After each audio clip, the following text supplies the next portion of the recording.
श्री रामचंद्र जी के दर्शन होंगे। आप चित्रकूट की तरफ प्रस्थान कीजिए। आप चित्रकूट जाइए।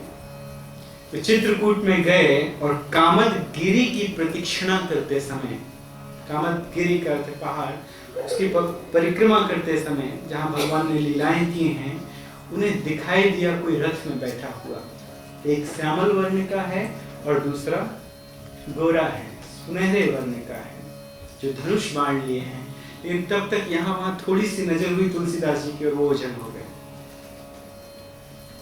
हनुमान जी कहते देख लिया, दर्शन हो गए। तो बहुत बहुत ज्यादा सोचने लगे कि अरे थोड़ी देर के लिए दिखाई दिए, क्या ये वही थे? केवल सोच रहे थे क्या ये वही थे, और तब तक ओझल हो गए। तो डिसअपॉइंटेड हो गए कि अरे भगवान के दर्शन नहीं हुए। तो हनुमान जी कहते चिंता मत करो, कल तुम पुनः श्री रामचंद्र जी का दर्शन करोगे। तो चित्रकूट के घाट में भई संतन की भीड़, तुलसीदास चंदन घिसे तिलक देत रघुवीर। तो दूसरे दिन गए चित्रकूट के घाट में और तुलसीदास जी बैठ के चंदन घिस रहे थे और एक बालक आके उनके पास बैठ गया उनके सामने। और वो कौन थे? कोई और नहीं थे, वो रघुवीर थे। रघुवंश में जन्म लेने वाले वो भगवान थे, श्री रामचंद्र जी थे। बालक रूप में इतने सुंदर नयनाभिराम भगवान श्री रामचंद्र जी, उनको देखकर तुलसीदास जी अब वो रह नहीं रहे थे, वो कहीं और नहीं देख रहे थे, उनसे रहा नहीं जा रहा था, केवल भगवान को देख रहे थे। भगवान कहते हैं मुझे तिलक दीजिए, लेकिन कान बंद हैं, अब केवल उनके नयन खुले और नयनों से केवल आस्वादन कर रहे हैं श्री रामचंद्र जी के स्वरूप का, मानो पी रहे थे भगवान श्री रामचंद्र जी को। तो तुलसीदास चंदन घिसे और श्री रामचंद्र जी ने खुद उस चंदन को उठाया, अपने को भी लगाया और वहीं उन्होंने तुलसीदास जी को भी लगा दिया श्री रामचंद्र जी ने। तो इस प्रकार ये सौभाग्य प्राप्त हुआ तुलसीदास जी को भगवान श्री रामचंद्र जी के दर्शन करने का। और इसके बाद उन्होंने रामचरितमानस की रचना की। पहले संस्कृत में रचना कर रहे थे, लेकिन उन्हें आदेश दिया भगवान ने कि नहीं, तुम अवध भाषा में इसका वर्णन करो, तुम इसे अवध भाषा में लिखो। तो उन्हें अवधि में रामचरितमानस की रचना की। इसको रचने में उन्हें 2 वर्ष 7 महीने और 26 दिन लगे। इसमें उन्होंने रामचरितमानस की रचना कर दी, जिसे पूरे संसार में गाया जाता है। रचना करने के बाद वो गए काशी विश्वनाथ जी के मंदिर में, गए इलाहाबाद, वहां पर जाके इसे गाने लगे। तो जब इसे गाते थे तो लोग आकर्षित होते थे, कुछ लोग प्रसन्न नहीं हुए। कौन थे वो?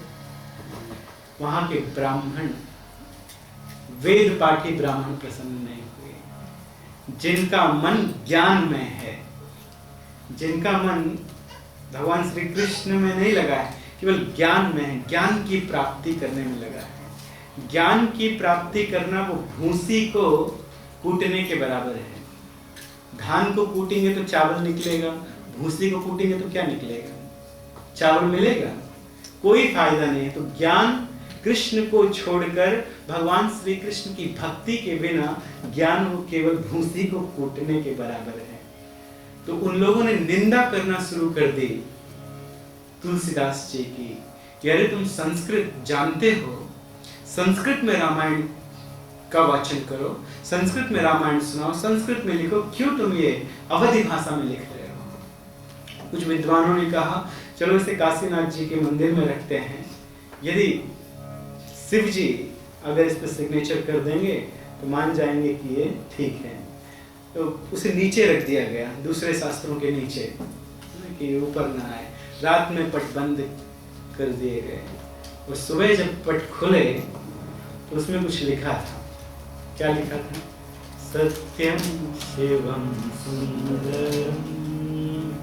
तो उसमें सत्यम शिवम सुंदरम लिखा था और उसके नीचे शिव जी के हस्ताक्षर थे और वो बुक सबसे ऊपर आ गई थी, रामचरितमानस सबसे ऊपर आ गई थी। तो इसके बाद कुछ ब्राह्मण मान गए, कुछ अब भी नहीं माने।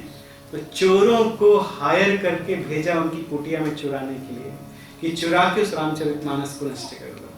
और जब वो चोर चुराने के लिए गए तो उनको 2 पहरेदार वहां दिखाई दिए जो धनुष बाण लेकर खड़े थे। उन पहरेदारों को देखकर चोर भी पवित्र हो गए और दूसरे दिन हाथ जोड़कर प्रणाम करते हैं। तुलसीदास जी को कहते हैं आपकी कृपा से हमें श्री रामचंद्र जी के दर्शन हो गए, आपकी कृपा से हमें लक्ष्मण जी के दर्शन हो गए। तो इस प्रकार गाने वालों में यदि कोई ऊपर है, सर्वोत्कृष्ट हैं, सर्वोपरि हैं, तो वो हैं श्री तुलसीदास जी ने। जिस तरह से उन्होंने इस रामायण को गाया है रामचरितमानस के रूप में, वैसे किसी और ने नहीं गाया है।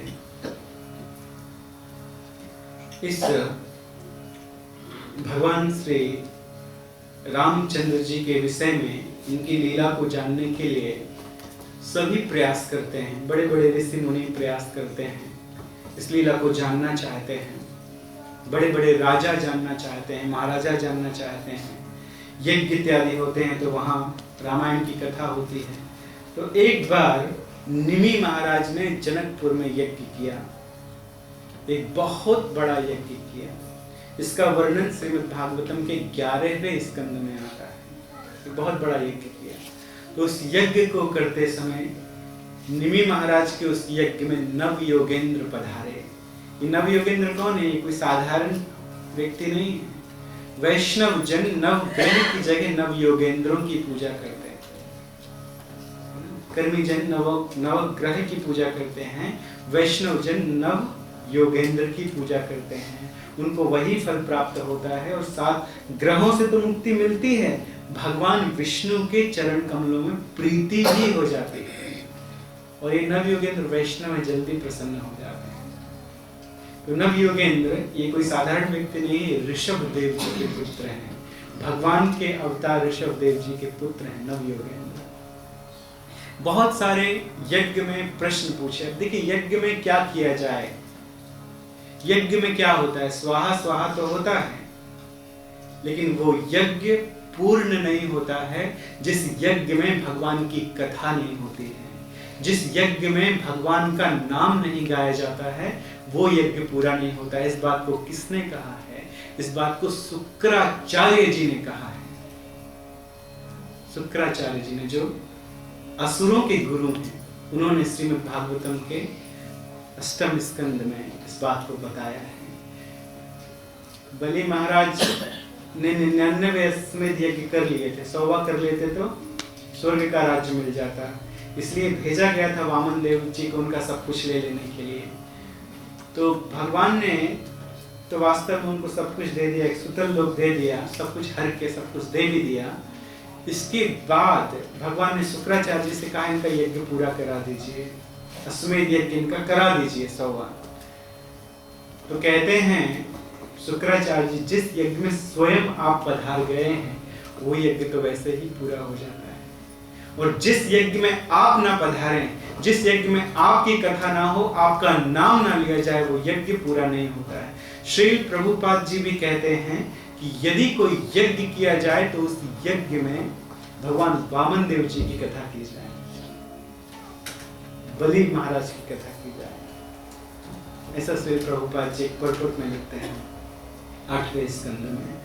तो निमि महाराज यज्ञ करते थे और वे शाम के समय नव योगेंद्रों को ऊंचे आसन पर बैठा के उनसे प्रश्न करते थे। तो बहुत सारे प्रश्न किए, प्रश्न करते करते एक प्रश्न ये कहते हैं कि हे योगेंद्र, हमें ये बताइए कि भगवान सतयुग में, द्वापर युग में, त्रेता युग में और कलयुग में कौन कौन से अवतार लेते हैं और भगवान को प्राप्त करने की क्या पद्धति है, आप हमें ये बताइए। तो उन्होंने सब युगों का वर्णन किया। इसके बाद निमि महाराज कलयुग के विषय में कहते हैं कि कलयुग में भगवान के किस अवतार की पूजा की जाए, कैसे भगवान का भजन किया जाए, किस विधि के साथ भगवान का भजन किया जाए। तो ऐसा कहते हैं 11वें स्कंद के 5वें अध्याय के 32वें श्लोक में, 11वें स्कंद के एक योगेंद्र ऐसा कहते हैं, 9 योगेंद्रों में एक करभाजन नाम के योगेंद्र, तो करभाजन जी ऐसा कहते हैं, कृष्ण वर्णम तुषा कृष्णम सांगोपांगास्त्र पार्षदम यज्ञ हि संकीर्तन प्राय यजन्ते हि सुमेध सा। तो बताते हैं कि इस कलयुग में किसकी पूजा की जाए। तो वे कहते हैं कि कलयुग में कृष्ण वर्णम ईशा कृष्णम, जिनका वर्ण, जिनका रंग कृष्ण के वर्ण के जैसा नहीं होगा। भगवान श्री कृष्ण कैसे हैं? काले हैं, श्यामल हैं, तो वैसे नहीं होंगे, काले काले नीले नीले बादलों के जैसे नहीं होंगे।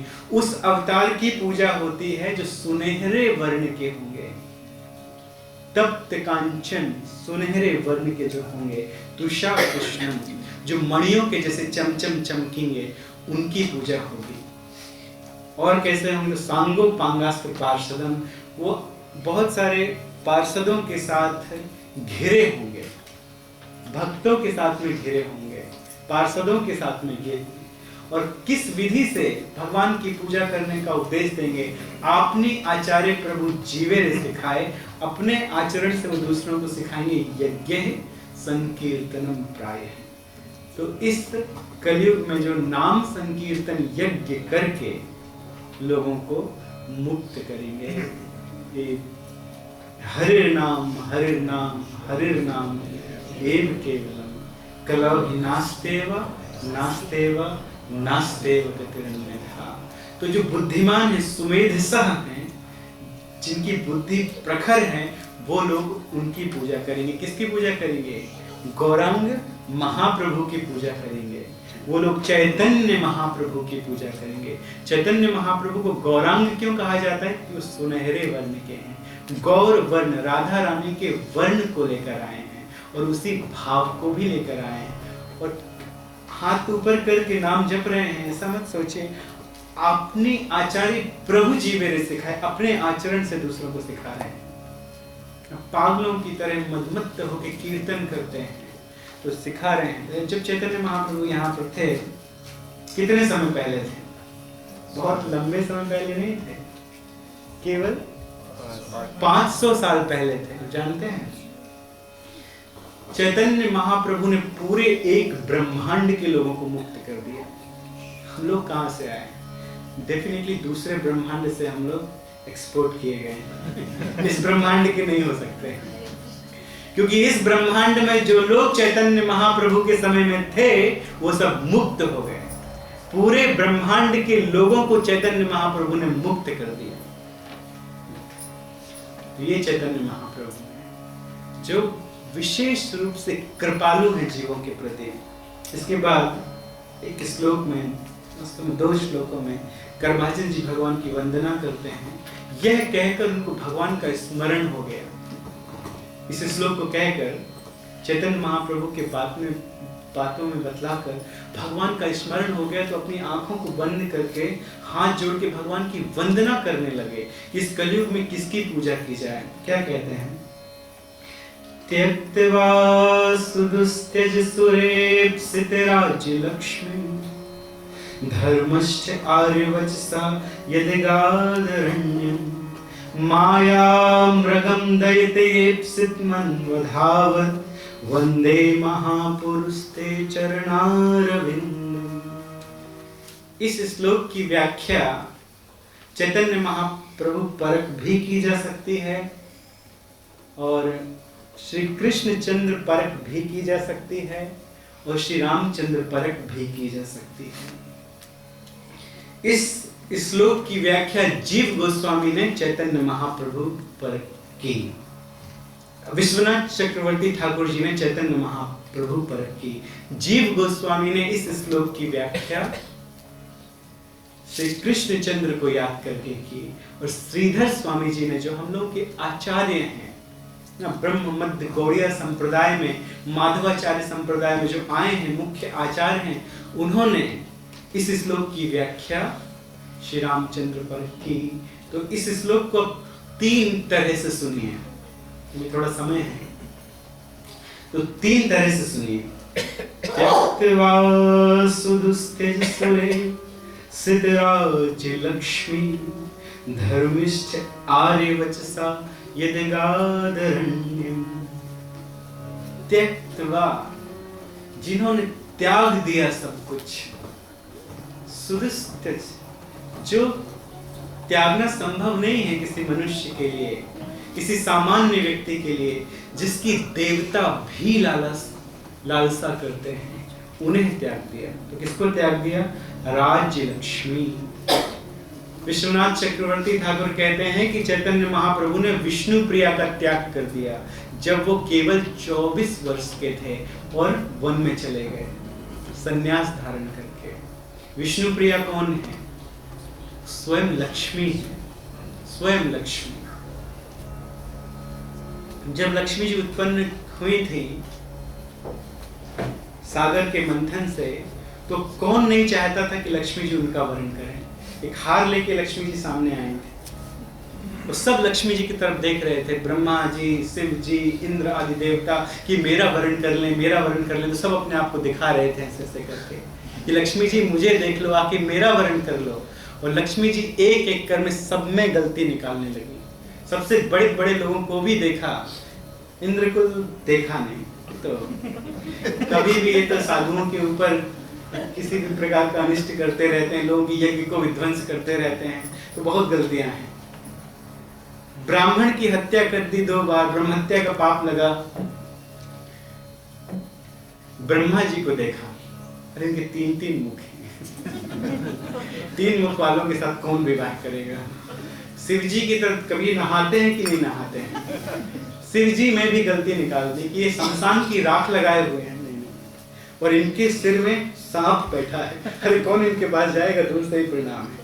और वास्तव में शिव जी नाग धारण करते हैं, शमशान की राख लगाते हैं, तो क्यों लोग उन्हें परेशान ना करें, उनको लोग भगवान का भजन करने दें, उनको लोग राम राम बोलने दें। लेकिन फिर भी लोग 16 सोमवार कर करके हर सोमवार भगवान को परेशान करते हैं, शिव जी को परेशान करते हैं। वैष्णवा नाम यथा शंभु, वो वैष्णवों में सर्वोपरि हैं। वैष्णव वो हमेशा भगवान की भक्ति करते रहते हैं। भगवान का भजन कीजिए, सब कुछ मिल जाएगा। लक्ष्मी जी बाद में विष्णु को देखती है और उनमें भी गलती निकाल दी। लक्ष्मी जी ने विष्णु में भी गलती निकाल दी, नारायण में भी गलती निकाल दी। इनमें ये गलती है, सब लोग मेरी तरफ देख रहे हैं लेकिन ये तो मेरी तरफ देख ही नहीं रहे। उनमें ये गलती है, लेकिन फिर भी वो गई और जाके उनका वरण किया, उनके गले में जाके उन्होंने वरमाला डाल दी। तो ऐसी लक्ष्मी को कौन नहीं चाहता? सूर्य सिद्ध सारे देवता लक्ष्मी को चाहते हैं, लेकिन ऐसी लक्ष्मी का त्याग किया किसने? चैतन्य महाप्रभु ने। और जब 24 वर्ष के थे तब जाके उन्होंने संन्यास ले लिया। विश्वनाथ चक्रवर्ती ठाकुर इस श्लोक की व्याख्या करते हुए कहते हैं, धर्मिष्ठ। और चैतन्य महाप्रभु कैसे हैं? धर्म का पालन करने वाले, धर्मिष्ठ। जो सारे संसार को जिन्होंने मुक्त कर दिया, ब्रह्मांड को मुक्त कर दिया, जो हमेशा ऋषि मुनियों के बीच में बैठकर भगवान की भक्ति करते रहते थे, लोगों को सिखाते रहते थे भगवान की भक्ति, युग धर्म के विषय में सबको बताया। क्या वो धर्मिष्ठ नहीं है? चैतन्य महाप्रभु धर्मिष्ठ है। आर्य वचसा यदगादरण्यम, आर्य के वचनों को मानकर उन्होंने अरण्य में प्रवेश किया।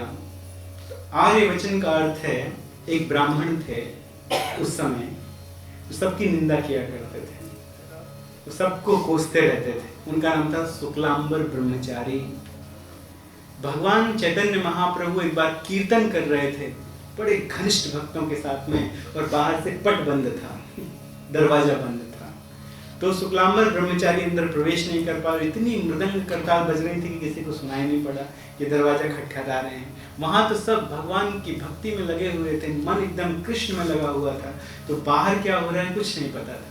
तो वो शुक्लांबर ब्रह्मचारी क्रोधित होकर गंगा के किनारे गए, जनेऊ तोड़ते हुए श्राप दिया चैतन्य महाप्रभु को कि तुम भौतिक लाभों से वंचित हो जाओ, तुमने हमें प्रवेश नहीं कराया, तुम्हें भौतिक जीवन प्राप्त ना हो। चैतन्य महाप्रभु के धन्यवाद, यही तो चाहिए हमें, धन्यवाद, हमें कोई भौतिक लाभ नहीं चाहिए। तो आचार्य वत्सा आर्यवत्सा शुक्लांबर ब्रह्मचारी के वचन का पालन करते हुए अरण्य में प्रवेश किया। शहरों को अरण्य नहीं कहा जाता, शहरों में रण है, शहरों में युद्ध होता है। रण का अर्थ क्या है? रणभूमि, युद्ध भूमि। यहाँ पे लोग लड़ते रहते हैं, स्पर्धा है, ये घर मुझे प्राप्त हो, मुझे प्राप्त हो। इंडिया में तो फिर तो एक घर के लिए लड़ाई झगड़े, तलवारें निकल जाती हैं। यहाँ तो कम से कम तलवारें नहीं निकलती हैं, इंडिया में तो तलवारें निकल जाती हैं, मार काट हो जाते हैं, केस चलते रहते हैं पूरी जिंदगी। लेकिन यहाँ पे तो लोग फिर भी रण करते हैं, तो मेहनत करते हैं, ये भूमि हमें प्राप्त हो, तो खूब मेहनत करते हैं। जो भी है, शहर रण है, अरण्य जंगल में तो कोई रण नहीं है, जंगल में कोई युद्ध नहीं है, तो जंगल में प्रवेश किया। चैतन्य महाप्रभु ने यदिगा अरण्यम, अरण्य में प्रवेश किया। माया मृगम दैत ईप्सित मन वधाते, जो माया के द्वारा जो पशु शरीर को प्राप्त हुए थे प्रकृति के द्वारा, उनके पीछे चैतन्य महाप्रभु भागते थे और बोलते थे हरि बोलो, हरि बोलो, हरि बोलो। तो पशुओं के पीछे, सिंह के पीछे कौन भागेगा? सिंह तो कभी भी खा सकता है, लेकिन जब चैतन्य महाप्रभु भागते थे और हरि हरि कहते थे, तो सिंह और हाथी और हिरण और नाग सब साथ में वहां नाचने लगते थे। जो एक दूसरे के परस्पर द्वेषी हैं, वो मित्र बन के नृत्य करने लगते थे चैतन्य महाप्रभु के सामने। कभी कभी कुछ ब्रह्मचारी रोकने का प्रयास करते, चैतन्य महाप्रभु वहां मत जाइए, वहां बहुत भयंकर सिंह है, वो आपको खा जाएगा। लेकिन चैतन्य महाप्रभु सब कुछ छोड़ के जाते हैं उनके बीच में और हरे कृष्णा कृष्णा कृष्णा हरे हरे, हरे राम राम राम हरे हरे। वो सिंह छपटता है चैतन्य महाप्रभु के ऊपर, जोर से आता है उनके सामने और दोनों हाथ ऊपर करके वो सिंह बोलता है हरे कृष्णा कृष्णा कृष्णा हरे हरे, हरे राम राम राम हरे हरे। ये है चैतन्य महाप्रभु। ये मैथोलॉजी नहीं है, ये झूठ नहीं है, ये लिखा गया है। झारखंड के जंगल में ऐसा हुआ है। तो किस अरण्य में प्रवेश करते हैं चैतन्य महाप्रभु? झारखंड में प्रवेश करते हैं और वहां जाके माया मृगम, जो माया से पशु बन गए हैं, उनको भी नचा देते हैं। दैत ईप्सित मन वधात वंदे महापुरुष थे चरणारविंदम। ऐसे महापुरुष के चरण कमलों में हम प्रणाम करते हैं। अब देखिए जीव गोस्वामी इस श्लोक की व्याख्या कैसे करते हैं। वही श्लोक है जिसको विश्वनाथ चक्रवर्ती ठाकुर ने चैतन्य महाप्रभु के लिए प्रयोग किया। जीव गोस्वामी कहते हैं त्यक्त्वा सुदुस्त्यज सुरेप्सित राजलक्ष्मी। भगवान श्री कृष्ण का जन्म मथुरा में हुआ और मथुरा उस समय सुरेप्सित, सुरों के द्वारा प्रिय थी। सारे देवता चाहते थे कि मथुरा हमें मिल जाए। वहां पर इतना ऐश्वर्य था, कंस ने उसे लेकर रखा था, सबका धन हड़प हड़प कर वहां पे रखा था।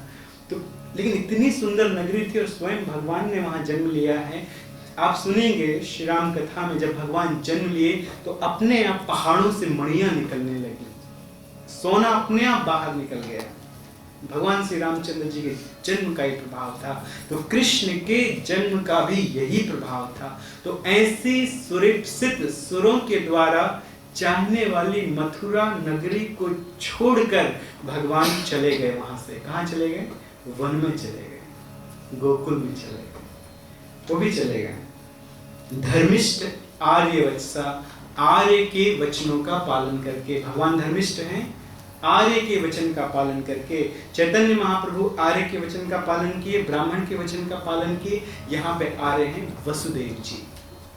माता देवकी और वसुदेव प्रार्थना करते हैं कि हे भगवान, अगर आप यहाँ से नहीं जाएंगे तो कंस आपको मार देगा, इसलिए आप यहाँ से चले जाइए, वृंदावन में जाके रहिए। अरे कोई माता जिसने अभी अभी जन्म दिया है बच्चे को, क्या वो दूर कर सकती है? एक कुत्ते ने भी यदि बच्चा दिया है और कुत्ते के पास जाओ तो वो खाने को दौड़ता है, वो काटना चाहता है।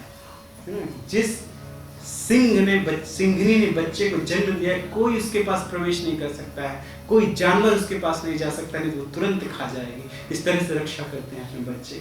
और माता देवकी जिनके गर्भ से स्वयं कृष्ण प्रकट हुए हैं, स्वयं भगवान प्रकट हुए हैं, जन्म लेते ही वो प्रार्थना करने लगे वसुदेव जी कि आप यहाँ से जल्दी चले जाइए और नहीं तो कंस आपका वध कर देगा जन्म लेते ही। तो भगवान उस मथुरा नगरी को त्याग के, जिसको कौन चाहते थे, देवता चाहते थे, उसको छोड़ वे, भगवान चाहते तो मार देते कंस को अपने उसी छोटे से रूप में, लेकिन फिर भी भगवान छोटे से नन्हे से बच्चे बन के वो गए, वहां से गोकुल में चले गए। और गोकुल में माया मृगम मनवधाता, माया मृगम, और वहां भी भगवान ने, वहां तो वृंदावन में भगवान की योग माया शक्ति का प्रभाव है। तो योग माया शक्ति के द्वारा जो जंगल में जो जानवर हैं, भगवान उनके पीछे भागते हैं। गायों की पूंछ पकड़ लेते हैं, गाय के बछड़े की पूंछ पकड़ लेते हैं, और जब गाय का बछड़ा बहुत तेजी से भागता है डर के कारण, तो भगवान लुढ़कते जाते हैं उसके पीछे, पकड़े रहते हैं। तो उनको ये नहीं पता है कि मैं यदि छोड़ दूंगा तो बच जाऊंगा पूंछ को, पूंछ फिर भी पकड़े रहते हैं और बस भागते, फिर वो लुढ़कते जाते हैं, खिंचते जाते हैं।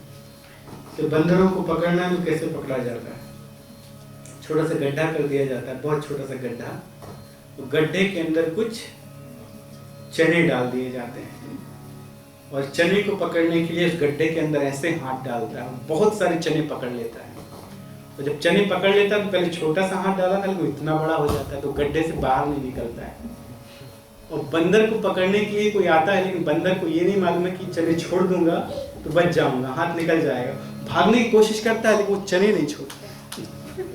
तो इस संसार की वस्तुओं को जब तक पकड़े हैं तब तक संसार से नहीं निकल सकते हैं, माया पकड़ लेगी। लेकिन भगवान भी कुछ ऐसी लीला कर रहे थे, वो घसीटते जा रहे हैं, उनको ये नहीं पता है कि अगर मैं पूंछ छोड़ दूंगा तो बच जाऊंगा, घसीट रहे हैं, रो रहे हैं, चिल्ला रहे हैं। तो ये भगवान लीला करते हैं, अपने ऊपर ब्रजवासियों को बैठा लेते हैं, ऐसी लीला करते हैं। श्रीमती राधा रानी के साथ लीला करते हैं। माया मृगम दैत, राधा रानी को प्रसन्न करने के लिए माया से भगवान लीला करते हैं। भगवान उन्हें बांसुरी सुनाते हैं, वो कहती हैं कि लाला यहाँ बैठ जाओ, गाना सुनाओ तो गाना भी सुनाते हैं, उठो उठा बैठक लगाओ तो वो भी करते हैं, थोड़े से माखन के लिए ये कृष्ण करते हैं। तो ऐसे महापुरुष के चरणारविंद में हम प्रणाम करते हैं। तीसरा, श्रीधर स्वामी जी अब इसी श्लोक की व्याख्या करते हैं श्री रामचंद्र परक भाव में। वे कहते हैं कि त्यक्त्वा सुदुस्त्यज्य सुरेप्सित राज्य लक्ष्मी। अयोध्या का राज्य जानते हैं कैसा था? दशरथ महाराज का राज्य कैसा था? उसकी इच्छा कौन करते थे? कौन करते थे? देवता करते थे, लेकिन उसको त्याग कर भगवान कहाँ अरण्य में प्रवेश किए। या एक दूसरा अर्थ यह है कि सीता जी को छोड़कर भगवान मृग के पीछे दौड़े। दैत, दैत का अर्थ है सीता जी। सीता जी के प्रार्थना करने पर सीता जी ने कहा, इस छोटी सी कथा को अभी कहेंगे 10 मिनट में, और फिर बाद में इसे नहीं कहा जाएगा, तो अभी इसे सुनिए। जिस समय रावण को सीता जी का हरण करना था, तो गया मारीच के पास, और मारीच के पास जाकर रावण कहता है, कह रहे हो मामा, मामा जी को अच्छे से बोला जाएगा, मामा जी, अरे ओ मामा सुनो मारीच, ऐसे करके कहता है। राक्षस तो था, उसको कहा कि कौन सा रिस्पेक्ट, तो वो बहुत इस तरह से बिगड़ा हुआ था, बदमाश था। तो जाके कहता है, देखो तुम्हें मेरा एक काम करना है, इस जंगल में, इस अरण्य में 2 बदमाश आए हैं, सुना है कि राम लक्ष्मण उनका नाम है, और वो बहुत आतंक मचा के रखे हैं इस वन में, कितने कितने हमारे असुरों को मार दिया उन्होंने, खरदूषण का, त्रिसरा का वध कर दिया, और हमारी प्यारी बहन शूर्पणखा की नाक कान काट दी। तो मैं चाहता हूं कि तुम हिरण बनके माया मृग बन के जाओ और जाके उनकी पत्नी को लुभाओ। जब वो माया मृग को पकड़ने के लिए निकलेगा तो मैं उसकी पत्नी का हरण कर दूंगा। मारीच समझाने की कोशिश करते हैं। मारीच कहते हैं, आप उनके प्रभाव को नहीं जानते हैं। वो जो दशरथ नंदन हैं, एक बार उन्होंने मुझे फेंका था और मैं 7 समुंदर दूर आके यहाँ पे गिरा हूं। मैं समझाने की कोशिश कर रहा हूं कि रावण ऐसा बुरा कर्म मत करो। ताड़का का उन्होंने वध कर दिया था, तो ऐसा कर्म मत करो, नहीं तो तुम्हारा सर्वनाश हो जाएगा। 1 लाख बेटा और 1.25 लाख नाती उसके घर में दिया न बाती। और ये हुआ बाद में। 1 लाख बेटा थे रावण के और 1.25 लाख नाती थे, उसके घर में दिया न बाती, और कोई दिया बाती नहीं बची थी बाद में जलाने के लिए।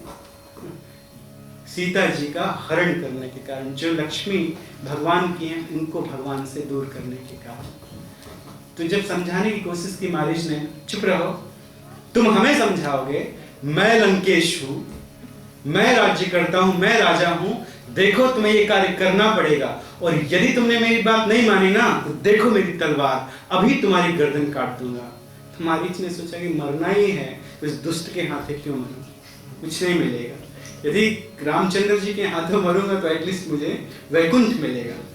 तो गाली देते हुए गया रावण को मारीच, कहता है, अरे साले, पहले तो भांजा कह रहा था कि अरे साले दुष्ट, तुम मेरी बात नहीं मान रहे हो ना, तुम सीता जी का हरण करना चाहते हो, देख लेना तुम तुम्हारे पूरे वंश के साथ नष्ट हो जाओगे, समाप्त हो जाओगे, अभी भी समय है, अभी भी समझ जाओ। इस तरह से बोलते हुए तुम, हाँ जाओ जाओ जाओ जाओ। रावण कहता है, कोई परवाह नहीं करता था, हाँ ठीक है जाओ, मेरा काम करो, जाके मेरा काम करो, बाकी कुछ भी कह रहा था तो परवाह नहीं थी।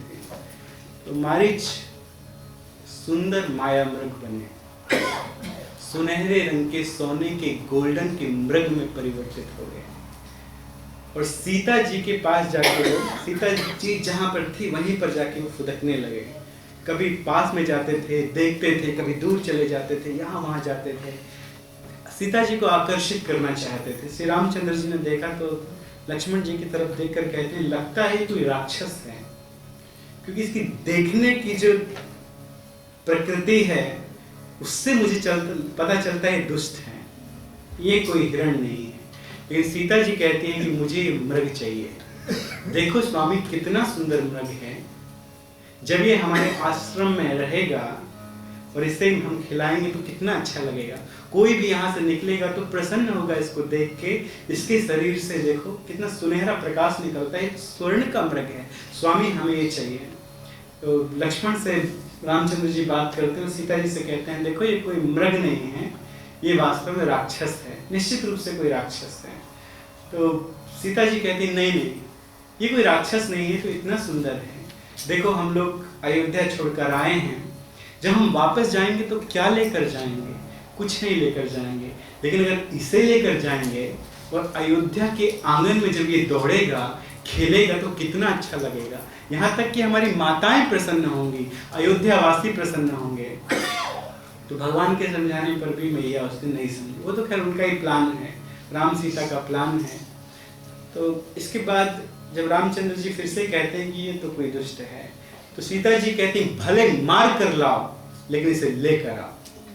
कभी कभी स्त्रियां अपने पति से किसी चीज को प्राप्त करने के लिए इस तरह से कहती हैं, नहीं मुझे यही गाड़ी चाहिए, भले तुम्हारे पास पैसा नहीं है, थोड़ा लोन लो लेकिन लेके आओ, हम बता देंगे, हम भी काम करते हैं। लेकिन बेचारा फिर आदमी को जो भी है कह दिया कि लेकर आओ, हमें चाहिए। बेचारी सुकुमारी थी, तो रामचंद्र जी ने सोचा कि जंगल में मेरे पीछे सब कुछ छोड़कर आ गई है, तो चलो चलते हैं। अगर ये राक्षस भी है, इसे मार कर लाओ। देखो हम लोग अपना अयोध्या छोड़कर आए हैं, हमारे पास कोई भी धन नहीं है, और ये सोने का है, थोड़ा धन रहेगा तो काम आएगा। कभी जरूरत पड़ गई सोने की, धन की, कुछ खरीदना हुआ तो कम से कम इसके चमड़े को बेचकर जो सोने का है उससे हम खरीद लेंगे, तो लेकर आओ। सब तरह से कई तरह से बात करके उनको भेज दिया श्री रामचंद्र जी। और रामचंद्र जी ने लक्ष्मण से कहा, इस वन में बहुत सारे नरभक्षी राक्षस घूमा करते हैं जो सीता को खाना चाहते हैं, क्योंकि उनको मुलायम मांस अच्छा लगता है, तो सीता को खा जाना चाहते हैं। तो तुम यहाँ से मत जाना, मैं अभी से लेकर आता हूँ। और भगवान श्री रामचंद्र जी वो दैत्य सीता जी से के कहने पर वो वन में आगे गए, माया मृगम, माया के द्वारा जो मृग बना हुआ था उसके पीछे गए। यद्यपि भगवान सब कुछ जानते हैं, सबके हृदय में बैठे हैं, तो जानते हैं कि वो मारीच है, लेकिन फिर भी उसके पीछे भाग रहे थे। कभी वो दूर चला जाता था, फिर से पास में इतनी दूर रहता था कि वहां से उसकी आवाज सीता तक पहुंच सके। तो बहुत दूर नहीं जाता था उनके आश्रम से। तो आज बहुत भगाया राम को, बहुत भगाया, और राम उसके पीछे भागे भी। अंत में राम ने एक बाण निकालकर जब उसे मारा, और जब वो बाण से लगा तो राम की आवाज में उसने कहा, हा सीते, हा लक्ष्मण, हा सीते, मेरी रक्षा करो, मुझे बचाओ, मुझे बचाओ, मुझे बचाओ। लक्ष्मण तो समझ गए कि ये कोई असुर है। सीता जी तुरंत आके लक्ष्मण से कहती हैं, क्या तुम्हें सुनाई नहीं देता है कि श्री रामचंद्र जी लगता है विपत्ति में है, लगता है कोई राक्षस उन्हें खा जाना चाहता है, जाओ और जाकर उनकी रक्षा करो। तो लक्ष्मण रामचंद्र जी के महात्म्य को बतलाते हैं कि रामचंद्र जी को कोई छू भी नहीं सकता है, ये निश्चित ही किसी राक्षस की माया है, देवी चिंता मत करो, अभी राम आ जाएंगे। तो जब बार बार कहने पर भी लक्ष्मण नहीं जा रहे थे, तो सीता जी ने यहां तक कह दिया, मैं जानती थी कि तुम्हारे मन में क्या है, तुम इसी दिन की राह देख रहे थे कि जब एक दिन राम को कोई खा जाएगा तो तुम मेरा वरण कर लोगे, तुम मुझे चाहते हो, तुम मुझे ले लेना चाहते हो, इसीलिए तुम इस प्रकार से नहीं जा रहे हो, बैठे हो, श्री रामचंद्र जी विपत्ति में हैं, लेकिन फिर भी तुम हिलने का नाम नहीं लेते। तो ये सुनना था और लक्ष्मण जी को क्रोध आ गया। लक्ष्मण जी कहते हैं, अगर तुम स्त्री नहीं होती तो आज मैं अभी तुम्हारा वध कर देता, लेकिन तुम स्त्री हो, तुम मेरी माता हो। मैं हमेशा तुम्हें, लक्ष्मण जी ने सीता जी के चरणों के अलावा उसके ऊपर नहीं देखा था, केवल चरणों को देखा था। जब हनुमान जी लेकर आए सीता जी के चूड़ामणि को, तो भगवान श्री रामचंद्र जी कहते हैं, देखो लक्ष्मण, ये सीता की ही चूड़ामणि है ना, ये सीता की ही चूड़ामणि है। लक्ष्मण कहते, भैया मैंने तो केवल उसके चरणों को देखा है, मैंने कभी बालों को नहीं देखा, तो मैं ये पहचान नहीं सकता हूँ कि सीता जी की है कि नहीं। तो केवल चरणों को देखा था, माता मानते तो इतनी बड़ी बात कह दी। तो वहां लक्ष्मण रेखा बना के वो चले गए, और श्री रामचंद्र जी कहते हैं कि क्यों तुम आए यहाँ पर, सीता को छोड़कर क्यों आए, क्या तुम नहीं जानते हो इस जंगल के भयानक राक्षसों को? निश्चित रूप से कोई सीता को खा गया होगा, सीता समाप्त हो गई होगी। तो लक्ष्मण ने सारी बात बताई कि भैया मैं नहीं आ रहा था, लेकिन सीता जी ने ऐसा कह दिया तो मुझे आना पड़ा। तो रामचंद्र जी कहते हैं, अरे वो तो स्त्री है, स्त्रियों में स्वाभाविक रूप से कम बुद्धि होती है, लेकिन तुम भी बुद्धिहीन हो गए थे क्या, जो तुम उसे छोड़कर यहाँ पर आ गए, तुम्हें नहीं आना चाहिए था। तो इस पर रोते हुए श्री रामचंद्र जी भागते हुए फिर से गए अपने आश्रम की तरफ सीता जी को देखते हुए, लेकिन उन्हें सीता जी दिखाई नहीं दी, क्योंकि रावण उन्हें हर कर ले गया था। तो इस श्लोक में यही व्याख्या करते हैं, दैत अर्थात सीता जी उनके इप्सित, उनके प्रार्थना करने के कारण दौड़कर माया मृगम, माया के पीछे गए थे श्री रामचंद्र जी। आर्य वचसा, और आर्य के वचन का पालन करके अरण्य में